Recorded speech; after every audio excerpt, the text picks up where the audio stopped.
ভিত্তিহীনই বলতে পারেন এক কথায়। আইপ্যাকের কেউ যোগাযোগ করেছিল আপনার সঙ্গে? না। আপনি তো আগের দিন যে গাড়িতে থানায় গেলেন সেটা তো আইপ্যাকের গাড়ি। হ্যাঁ, এবার আমি একটা কথা বলি। আমি একজনকে প্রথমে সাংবাদিকের সঙ্গে আমার যোগাযোগ হয়েছিল এবং আমি তাকে বললাম যে আপনি একটা বলেছেন যে সাধুরা কি সত্যি সাধু হয়? তা উনি যে বক্তব্যটা দিয়েছিলেন তাতে আমি বললাম, ওনাকে ফোন করে বললাম, একটা ফোন নম্বর দিয়েছিল, তা আমি তাতে বললাম যে আপনার বক্তব্যের সঙ্গে আমার জীবনের মিলে গেছে, আমার জীবনের ঘটনার সাথে, তা আমার জীবনেও এটা ঘটেছে। তা এইটা জানানোর পরে তখন ওনারাই সব ঠিকঠাক করলেন, সিদ্ধান্ত নিলেন যে আমার জন্য কি করবেন। মানে কলকাতার যারা আর কি, তারাই সিদ্ধান্ত আইপ্যাক নামটা বলুন না, আইপ্যাক নামটা বলুন আপনার মুখে। যে সংস্থা ওই মানবাধিকার কমিশনের রাজুদা। আর আইপ্যাকের লোকজনও যোগাযোগ করেছিল? সব লোকজন ছিল। কার লোকজন? কোন লোকজন? উপর মহলে সমস্ত মানে রিপোর্ট হয়ে গেছিল আর কি। মানে ওই আইপ্যাকের কর্মীরা? হ্যাঁ, আমি অত বুঝতে পারিনি যে অতটা উপর মহলে চলে যাবে। মানে আইপ্যাকের কর্মীরা কিভাবে যোগাযোগ করেছিল? আমি বলি, ব্যাপারটা হচ্ছে আমি ওই শুধু সাংবাদিকের সঙ্গে যোগাযোগ হয়েছিল প্রথমে। হ্যাঁ, তারপরে আস্তে আস্তে উনি যা করার করেছেন, আমি জানি না কিভাবে কি থেকে কি হলো আমি জানি না। হ্যাঁ, আর আমি কে কোন পার্টি তাও জানি না। হ্যাঁ, এবার ব্যাপারটা এখন পার্টিগত আসবে, অনেকে আমাকে যাতা বলবে। আপনি তো যে গাড়িটায় চেপে কমপ্লেন করতে গেছিলেন সেটা তো আইপ্যাকের দেওয়া গাড়ি ছিল? হ্যাঁ, ওনারাই কলকাতা থেকে এসেছিলেন এবং আমাকে গাড়ি করে নিয়ে গেছিলেন। সাংবাদিকরাই কি আপনাদের সাথে আইপ্যাকের যোগাযোগ করে দিয়েছিলেন? হ্যাঁ। কোন সাংবাদিক? নাম কি তার? নামটা দীপক ব্যাপারী আইপ্যাকের সঙ্গে যোগাযোগ করে দিয়েছিলেন। সেই আইপ্যাকের কথা বলে আপনি অভিযোগ করেছেন? আইপ্যাকের সঙ্গে কথা বলে অভিযোগ করেছেন? না, আমি কারোর সঙ্গে কথা বলিনি। তারপরে পরের দিনই ওনারা কলকাতা থেকে চলে এসেছেন আমার জন্য। ওনারা এসে তারপরে আপনাকে থানায় নিয়ে এসেছিলেন? হ্যাঁ, তারপরে ওনারা যেখানে যেখানে নিয়ে গেছেন আমি সেখানে গেছি। হ্যাঁ, এই হচ্ছে ব্যাপার। মানে আইপ্যাক দেখেছে যেরকম ভাবে সেরকম ভাবে আপনি গেছেন উপর মহল থেকে সবাই, মানে ওই আইপ্যাক থেকে। আজকে আপনি এখানে করতে এলেন, পুলিশ কি থানা থেকে? হ্যাঁ, পুলিশ এসেছে। পুলিশ প্রোটেকশন দিচ্ছে কেন? পুলিশ প্রোটেকশন মনে হচ্ছে ওনারাই পাঠিয়ে দিয়েছেন, কারণ ওই আইপ্যাক। হ্যাঁ, এবং ব্যাপারটা হচ্ছে এখন আমার উপরে অনেক অ্যাটাক আসবে, তো তাই পুলিশ প্রেস মিট করবেন, তার জন্য পুলিশ নিয়ে আসতে হচ্ছে। এবং প্রেস মিট করার জন্য কে পাঠালো সাংবাদিকদের মুখোমুখি হওয়ার জন্য? ব্যাপারটা হচ্ছে উপর মহল থেকে সবকিছু। উপর মহলটা কারা? উপর মহলটা হচ্ছে আপনার দিদির লোকজন। দিদির লোকজনই করাচ্ছে, তাই তো? ঠিক করে দিয়েছে সব। ব্যাপারটা হচ্ছে উনি সব ঠিক করছেন, উনি হ্যান্ডেল করছেন সবকিছু। হ্যাঁ, তো আমি কিন্তু কোনো পার্টিকে ছোট করতে চাই না, কোনো পার্টির বিরুদ্ধেও নই। হ্যাঁ, বা আমি সত্যি কথা বলতে কি, আমি সবসময় ভোট দিতেও যাই না এখনো, মানে আমি ভোট। কিন্তু এই সময় দিদির লোকজন আপনাকে এইসব করাচ্ছে, তাই তো? আপনাকে সাহায্য করছে, সহযোগিতা করছে অভিযোগ করার জন্য। হ্যাঁ, একদম। এবং পুলিশের সহযোগিতাও দিদির লোক, মানে দিদির দলের লোকজন করছে। আমি পাশে ওনাদের হেল্প পাচ্ছি। তৃণমূলের লোকজনই সহযোগিতা। হ্যাঁ, আমাদের এখান থেকে কারো পেয়েছেন? মুর্শিদাবাদে কোনো তৃণমূলের নেতা যোগাযোগ করেছিল? আমি সবাইকে তো চিনতে পারছি না, কে কখন আসছে না। নাম কি কেউ এরকম কেউ আছে কোনো নির্দিষ্ট? আমি নির্দিষ্ট কারণ নাম অত মনে নেই। জেলা সভাপতি ওরকম ভাবে মনে নেই দাদা, মানে আমার একদিনের মধ্যেই সব হয়ে গেল তো। হ্যাঁ, মানে আমার সহযোগিতা করেছে পরশুদিন এমপি এমএলএ। হ্যাঁ, সবাই আছে। এবার পরশুদিন থেকে হুট করে কলকাতা থেকে গাড়ি এলো এবং এসব ব্যাপারগুলো হুট করে হয়ে গেল, মানে এত তাড়াতাড়ি হবে আমি বুঝতেই পারিনি। কোন এমপি এমএলএ রা সহযোগিতা করছে? দুই একজনের নাম আমি কিছু ওগুলো বলতে পারবো না, সবাইকে তো আমি চিনি না আর নাম জিজ্ঞাসা করি না। কোথাকার এমএলএ বা কিছু এমপি শোনেননি? না, না, কলকাতা থেকে এসেছেন এটাই বলবো। শুধু মুর্শিদাবাদেরও রয়েছে না বাইরেও রয়েছে? হ্যাঁ, সব জায়গাকারই এটা রয়েছে। হ্যাঁ, কলকাতারও রয়েছে। তারা আপনার সাথে যোগাযোগ রাখছে? হ্যাঁ। এবং পুলিশ প্রশাসনের সম্পূর্ণ সহযোগিতা? হ্যাঁ, সম্পূর্ণ। পুলিশ প্রশাসন আমাকে নিরাপত্তা দিচ্ছে। এবং এই প্রেস মিট করতে আসার জন্য একদম। আপনি এখন কি চাইছেন? লাস্ট আমি চাইছি ওনার একটা শাস্তি হোক। দর্শক, এই হচ্ছেন সেই মহিলা যিনি বেলডাঙ্গার কার্তিক মহারাজ সম্পর্কে অভিযোগ সামনে এনেছেন যে মহারাজ পাইয়ে মানে কিছু পাইয়ে দেওয়ার নাম করে ওনাকে ব্যবহার করেছেন। তো উনি একটা সময় পর্যন্ত সেগুলোকে সহ্য করেছেন বা আশাতে ছিলেন, কিন্তু সেই কথা রাখেননি, যেটা আর কি পরিষ্কার। তো এখন ওনার মনে হয়েছে এটাকে প্রকাশ্যে আনার, তো প্রকাশ্যে এনেছেন, মিডিয়াতে এসছে খবরটা, যেটাকে নিয়ে একেবারে একটা তোলপাড় পরিস্থিতি তৈরি হয়ে গেছে। যে আহ উনি একটি জায়গাতে থাকতেন, ওনার রুমে যাওয়ার জন্য নাকি ফোন করেন কার্তিক মহারাজ। আমি দর্শক শুনছিলাম বক্তব্যটা, তো শুনতে শুনতে আমার কিছু কিছু অসঙ্গতি লেগেছে। যে উনি হঠাৎ ফোন করেন, তোমার রুমেতে আমি যাব, তো উনি অ্যালাউ করেন। উনি নাকি একটা চেয়ার পেতে দিয়েছিলেন, কিন্তু মহারাজ চেয়ারে না বসে বেডে চলে গেছিলেন। উনি লাইট জ্বালতে চেয়েছিলেন, বড় লাইট, জিরো লাইট জ্বালা ছিল। উনি মহারাজ নাকি বড় লাইট জ্বালতে বারণ করেন। মানে এইরকম সব গল্প শুনছিলাম। তারপরে এই হয়েছে সেই হয়েছে বলা, আরো অনেক সব ঘটনা বলেছেন। অনেক দিন ধরে নাকি ওনার সঙ্গে এইসব সম্পর্ক ছিল, তার জেরে উনি অন্তঃসত্ত্বা হয়ে পড়েন। তারপর সেটাকে আবার করা হয়, মানে ডাক্তারের কাছে গিয়ে নষ্ট করা হয়, এইসব কথা বলেছেন। আমি দর্শক অনেক কথাই বলেছেন, তো তার মধ্যে আমার ওই জায়গাটা খুবই, যেটা বলছিলাম যে অসঙ্গতি লাগছিল, অসংলগ্ন সব কথা মনে হচ্ছিল। যে রুমেতে যাব বললেন মহারাজ, আপনি অ্যালাউ করলেন, লাইট জ্বালেননি। যখন আপনার এত আপত্তি যে আমি চেয়ার পেতে দিলাম, চেয়ারে না বসে বেডে চলে গেলেন, আপনি আবার ওই সময় নাকি বাথরুমে চলে গেছিলেন, তো মানুষকে ডাকছেন রুমেতে, রুম কি খোলাই ছিল নাকি উনি কি হঠাৎ করে ঢুকে পড়েছেন? তো যখন ডেকেছেন তখন লাইটটা তো আপনি জ্বালবেন, তো লাইট জ্বালেননি। তারপরে উনি নাকি লাইট জ্বালতে বারণ করেন, মানে বড় লাইট। তারপর থেকে এইসব চলতে থাকে বলে। তো এখন এইসব কথাগুলো মানে কতটা কি আছে সত্য, কতটা সাজিয়ে বলছেন, গুছিয়ে বলছেন, এইসব নিয়ে প্রশ্ন রয়েছে। কিন্তু দর্শক, আমি দেখছি যে এই বক্তব্য সামনে আসার পরে, মানে এটা তো হচ্ছে গতকালকের বক্তব্য, আমি এর আগের বক্তব্য বলছি, যেটা প্রথমে বলেছেন। তো সেই বক্তব্য সামনে আসার পরে আপনারা অনেকেই আমাকে জানতে চেয়েছেন যে বিষয়টা কি, হঠাৎ করে কেন এই ধরনের বিষয়টা সামনে আসছে। তো আমি মানে মানে যেহেতু আমার মধ্যেও একটা প্রশ্ন ছিল, মানে তৈরি হচ্ছিল যে বিষয়টা কি সত্যি মানে ব্যাপার, নাকি কার্তিক মহারাজকে একটা সমস্যাতে ফেলার জন্য কোন একটা ষড়যন্ত্র করা হচ্ছে। তো সেই জন্য আমিও নজর রাখছিলাম, কিন্তু আমি ওই খবরে ঢুকছিলাম না। কারণ এমন একটা অ্যালিগেশন, এবং আবার সেটা অনেক পুরনো অ্যালিগেশন বলা হচ্ছে, ফলে কি তার প্রমাণ আছে, কি তার প্রমাণ দেখাতে পারবেন, বিষয়টা কি দাঁড়াবে, তো আমি একটু ওয়াচে ছিলাম। সেই জন্য আমি এটাকে নিয়ে খবর করতে আসিনি। আর এমনিতেই যে মহারাজের কথা বলা হচ্ছে, কার্তিক মহারাজ, তাকে আমি খুব ভালো করে চিনি, আমার সঙ্গে খুব ভালো সম্পর্ক, আমার সঙ্গে সাক্ষাৎ হয়েছিল, এবং ওনাকে আমি খুবই শ্রদ্ধাও করি। আমিও ভাবতে পারছি না যে উনি এরকম কিছু করতে পারেন বলে, কিছু ঘটাতে পারেন বলে।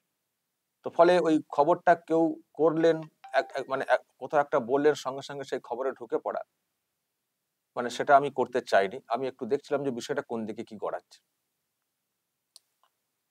তো আহ, এবং সম্প্রতি উনি পদ্মশ্রী পেয়েছেন, অনেকগুলো স্কুল চালান, সমাজ সেবামূলক অনেক কাজকর্ম করেন, ভালো করে জানি।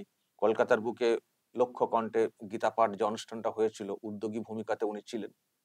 ফলে ওনার একটা আলাদা আছে, একটা ইমেজ আছে, আর খুব ভালো কথাও বলেন। ফলে আমি এই খবরটা শুনে না, আমিও শকড হয়ে গেছিলাম যে এইরকম কিছু করতে পারেন মহারাজ। তো আমার বিশ্বাসটা হচ্ছিল না। আবার বলছি, মহিলার কথাগুলো কিছু কিছু জায়গাতে অন্তত বলতে পারি খুব মানে অসংলগ্ন লাগছিল, মানে ঠিকঠাক লাগছিল না। ফলে আমি একটু এড়িয়েই থাকছিলাম। কিন্তু গতকালকে বক্তব্যটা যেটা এসছে, এটাকে আমাকে অনেকে পাঠিয়েছেন, আপনাদের মধ্যে পাঠিয়ে বলেছেন যে দেখছেন দেখছেন তো ষড়যন্ত্র প্রমাণ হয়ে গেল, আইপ্যাক, টিএমসি, পুলিশ, দিদি সব এবং এক সাংবাদিক সব প্ল্যান করে এটা করানো হয়েছে। তো আপনি কিছু বলুন।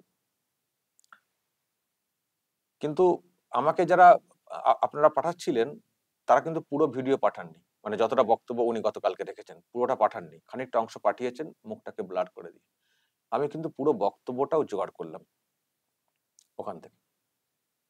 তো জোগাড় করে আমি যেটা বুঝলাম এবং যেটা আপনারা বলছেন আইপ্যাক করিয়েছে, দিদি করিয়েছে, পুলিশ করিয়েছে, আমি কিন্তু ওই অ্যাঙ্গেলে ভাবছি না। আমি কিন্তু এই ক্ষেত্রে যারা করিয়েছেন আপনারা বলছেন, আমি আমি তাদের সম্পর্কে অনেক সময় অনেক কথা বলেছি, কিন্তু এই ক্ষেত্রে এই প্রসঙ্গে আমি কিন্তু তাদের কোনো দোষও দেখছি না। কোনো মহিলা যদি কোথাও নির্যাতনের শিকার হয়ে থাকেন, তাকে যদি কোনো সংস্থা, যে কোনো দলের তার রং থাকুক না কেন, যদি এগিয়ে আসে, তো তাকে দোষারোপ কেন করব? আইপ্যাক সাহায্য করেছে কি কি মানে কিসের জন্য বলা হচ্ছে এখানে, যে বক্তব্য শুনলাম, কিসের জন্য বলা হচ্ছে? থানাতে নিয়ে যাওয়া, গাড়ি করে নিয়ে যাওয়া, কথাগুলো বলানো, এতে সাহায্য, বা পুলিশকে বলা সাহায্য। পুলিশ কি করছে? নিরাপত্তা দিচ্ছে। দিদির লোকেরা কি করছেন? এই বিষয়ে কথা মানে ব্যবস্থা করে দিচ্ছেন। তো তার মানে তো যেগুলো, যাদের সাপোর্টের কথা আসছে, তারা তো অ্যাকচুয়ালি যে নির্যাতন হয়েছে তার বিরুদ্ধে এবং যিনি নির্যাতনের শিকার হয়েছেন তার পক্ষে তারা সব দাঁড়াচ্ছে, সংগঠন বা ব্যক্তি বিশেষে। তো এই ক্ষেত্রে তাদের অপরাধটা কোথায় হলো? এক্ষেত্রে আইপ্যাকের কি অপরাধ হয়ে গেল? পুলিশের কি অপরাধ হয়ে গেল? দিদির কি অপরাধ হয়ে গেল? আমি আবার বলছি, এই সব লোক সংগঠন সম্পর্কে আমরা অনেক সময় অনেক কথা বলেছি, কিন্তু যখন নির্যাতনের বিষয় এসছে, নির্যাতিতার পাশে যখন কেউ এসে দাঁড়ায়, সে গাড়ি দিয়ে সাপোর্ট করুক, কাউকে নিরাপত্তা দিয়ে সাপোর্ট করুক, যাই করুক, এক্ষেত্রে তো তাদের দোষ তো আমরা বলবো না, যতই আমরা অ্যান্টি এস্টাবলিশমেন্ট খবর করে থাকি। আরে মিনিমাম এথিক্স তো মেনে চলতে হয়, এটা তো আমি বলবো না কখনো। ফলে এই ক্ষেত্রে আইপ্যাকের ষড়যন্ত্র, আমি কিন্তু ওনার বক্তব্যের মধ্যে আইপ্যাকের বা ওই যাদের ষড়যন্ত্র বলছেন তার কোনো ষড়যন্ত্র আমি কিন্তু খুঁজে পাইনি। সেই জন্য গতকালকে আমি এটা নিয়ে কিছু বলিনি। অনেকে বলার চেষ্টা করেছেন আইপ্যাকের ষড়যন্ত্র, আমার এক্ষেত্রে এই বক্তব্য অনুযায়ী মনে হয়নি যে এটা আইপ্যাকের ষড়যন্ত্র, কারণ এই বক্তব্যের মধ্যে উনি কিন্তু এখানেও বলেছেন আমি শাস্তি চাই। উনি কিন্তু একবারও বলেননি যে আইপ্যাক বা অমুক টমুক লোকেরা আমাকে নিয়ে এসেছিলেন, আমাকে যেমন যেমন বলতে বলেছেন তেমন তেমন আমি বলেছি, সুতরাং যা বলেছি ভুল করেছি, আমি এরকম এরকম কিছু হয়নি, বা মহারাজকে আমি এইভাবে দেখছি না, আমি ক্ষমা প্রার্থী, একবারও কিন্তু বলেননি উনি। টোটাল বক্তব্যের মধ্যে উনি কিন্তু এখানেও শাস্তি চেয়েছেন, তার মানে উনি ওনার অবস্থানে অনড় রয়েছেন। কিন্তু কারা কারা সাহায্য করেছেন মানে করেছেন বা করেছে সেটা উঠে এসছে, তার মধ্যে আইপ্যাক বা এইসব। তবে উনি তো আইপ্যাক বুঝতেই পারেননি প্রথমে, ওনাকে বারবার বলা হচ্ছিল। তো যাই হোক, যদি আইপ্যাকও সাহায্য করে থাকে, পুলিশের সাহায্য তো অবশ্যই প্রয়োজন। দিদি, যে দিদি হোক, তৃণমূল নেতা হন, আপনিও তো সাহায্য করতে পারতেন।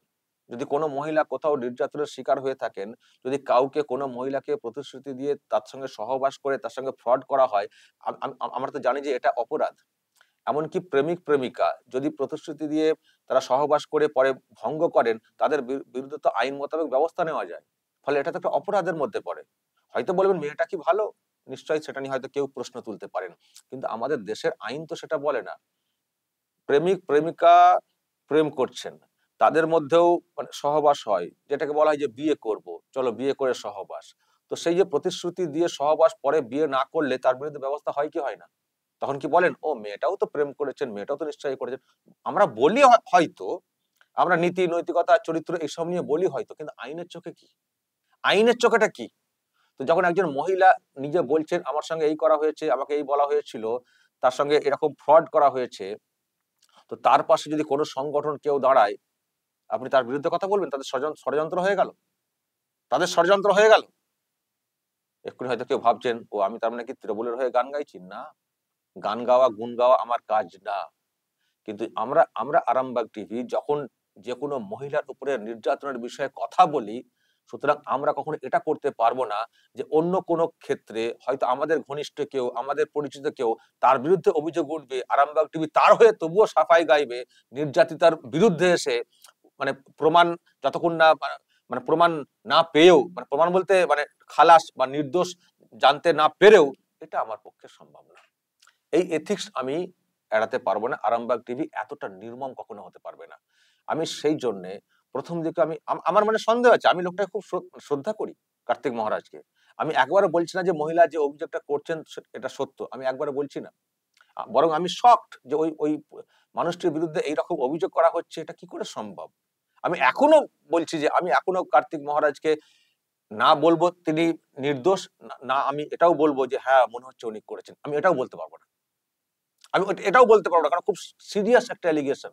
এই ক্ষেত্রে ওই রকম করা যায় না, এবং একজন খুব ভালো মানুষ বলে আমি আজও চিনি, পদ্মশ্রী একটা পুরস্কার পর্যন্ত পেয়েছেন, তার যে অবদান রয়েছে। তো ফলে আমি কিন্তু এটা বলতে পারবো না। আমি যেমন ওনাকে নির্দোষ মানে মানে এটা এটা যেমন বলা হচ্ছে যে ওনাকে ফাঁসানো হচ্ছে, এবং ফাঁসানো, দেখুন ফাঁসানো মানে হতেও পারে, না হওয়ার কিছু নেই। কারণ এই শাসক, আমি যেমন এটা বলছি যে শাসকরা পাশে দাঁড়াতেই পারে এই ক্ষেত্রে, কিন্তু শাসকের ব্যাপারেও আমি যে একেবারে আহ এভাবে দেখছি তাও না। কারণ শাসক অনেক সময় অনেক লোককে জব্দ করার জন্য নানান সব ষড়যন্ত্র প্ল্যানিং কিন্তু করে, মহিলা ঘটিত কেস দিয়ে। এর আগে অনেকগুলো দেখেছেন মানে জব্দ যে সকলকে করতে পেরেছে তাও না, এটা কিন্তু করে থাকে। তো এক্ষেত্রেও সেটা হচ্ছে কিনা সেই প্রশ্ন আমার মধ্যে রয়েছে। কারণ কার্তিক মহারাজ যেভাবে কাজ করছেন এবং তার কাজকর্ম, এবং দেখেছি শুভেন্দু অধিকারীদের সঙ্গে একটা লিঙ্ক আপ প্রকাশ্যে এসছে, এবং তার কাজকর্ম, তার বক্তব্য হয়তো অ্যান্টি টিএমসি একটা বিষয়টা হয়ে যায়। ফলে সেক্ষেত্রে তাকে জব্দ করার জন্য একটা ফ্রেম করা হয়েছে কিনা আমি কিন্তু সেটাও উড়িয়ে দিচ্ছি না, আমি কিন্তু সেই বিষয়টা উড়িয়ে দিচ্ছি না, আমার সেই সন্দেহ আছে। কিন্তু এই ভিডিও দেখিয়ে যারা বলছেন দেখুন ষড়যন্ত্র কিভাবে করা হয়েছে, আমি কিন্তু এটাকে সেইভাবে ষড়যন্ত্র হিসেবে দেখছি না। কারণ কোন নির্যাতন কোথাও কিছু ঘটলে যে কেউ তার পাশে দাঁড়াতে পারেন, এবং তার মতকে গুরুত্ব দেওয়া উচিত তদন্তের ক্ষেত্রে। একেবারে বিশ্বাস হয়তো করবেন না, করার ঠিকও না যতক্ষণ না প্রমাণ হচ্ছে, কিন্তু উড়িয়ে দেওয়া কিন্তু একেবারেই উচিত না। কারণ যেহেতু মহিলাদের উপরে নির্যাতন হলে আমরা অনেক বেশি সরব হই। এই যেটা কসবাকাণ্ডে করছে, আমরা তো সরব তো হচ্ছি তো যদিও ওটা তৃণমূল নিজেদের মধ্যে ব্যাপার, বন্ধু বান্ধবীর মধ্যে ব্যাপার, তবু তো আমরা সরব হচ্ছি। তো যখন আমরা ওই ক্ষেত্রে সরব হচ্ছি, তাহলে এটাকে একেবারে একজনকে ক্লিন চিট দিয়ে আমি বিরাট করে বলবো, যেহেতু আমার পরিচিত প্রমাণ, মানে যতক্ষণ না হচ্ছে বিষয়টা কি কোন দিকে আছে, এটা আরামবাগ টিভির পক্ষে বলা সম্ভব না।